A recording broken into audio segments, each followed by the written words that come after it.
Good morning, good morning, good morning. Ngayong umaga pong ito ay January 28, 28, 2024. Nagawa po tayo ng dalawang set ng karwas. Ito po, isang set na ito. Ang karwas, makatapos na rin isang set uli. Tapos, may timer po ito. Ito po ang timer. Kung 2 minuto lang ang setting, ay tapos pag hinulugan ng 5 pesos insert coin, ito po ay nakaset sa 2 minutes. Set mga atat sa 2 minutes rin. 2 minutes. Sisit po natin sa 2 minutes. Yan. Para naman po ang relay. Ang function nito, pag hinulugan mo, ito yung naka-on.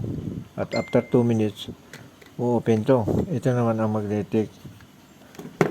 Ito naman po ang lalagyan natin ng supply din. Line 1, line 2. Yan.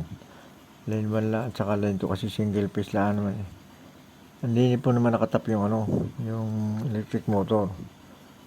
Habang nulugan mo ng 5 pesos, ay di ari naman na magko-command ng oras. At mamaya po papakita namin sa inyo kung paano mag-functionary. At umpisa mo ng lagyan ito ng wire. Time lapse. Sandali lang po guys.